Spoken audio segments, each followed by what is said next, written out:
we live in an era that I would describe as a culture of selfish calculation. Hmm.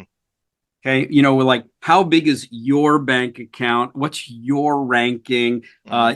When you said we're all striving for some kind of success or significance, but there's a way to measure it. Like, are you Yeah. rated number one or number two? Did you win the deal? How profitable? What's your margin? How's the bottom line? How many And then we build followers?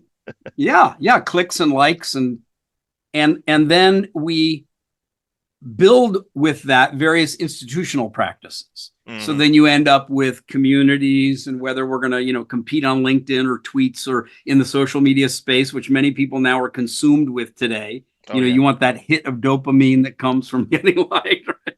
Yeah. And in business or in a government agency or in a nonprofit or even in a sports team, you're going to have these situations where some people are leaders. Hmm. And then what does it mean to be a leader? If you're a leader in, let's say, a profit focused organization and what you want is sales and you're responsible for top line revenue, that may be what you care about. The world is changing. Hmm. People are going, whoa, whoa, whoa, wait a minute. I'm living in an era of ecological catastrophe. I'm living in an era where the global inequalities and the tensions and the crises are, they're in my face every day. How do I live a good life? Hmm. Not just how do I score high? Yeah. That living of a good life means if you're a leader who cares, what does it mean to care about your customer? Not just give them what they value, but you're concerned and committed to their future well being. Hmm. You might be the one to say, I know what it is that you've asked for here, but before I sell it to you or give you what you asked for, could I just check in on what's the background concern that you have? Hmm. Or, we've had a lot of people ask that question. And there's another question that you didn't ask, but that's often very located next to it. Let's explore that together.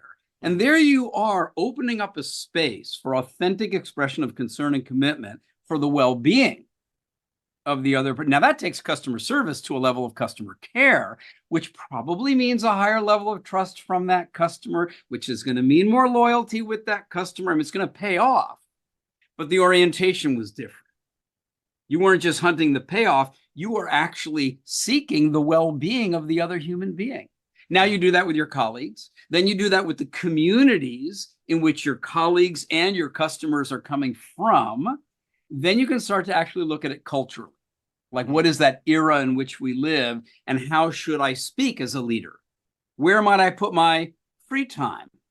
What am I going to devote myself to that will contribute to the well being of others? Which, as we heard earlier, contributes to the well being of myself.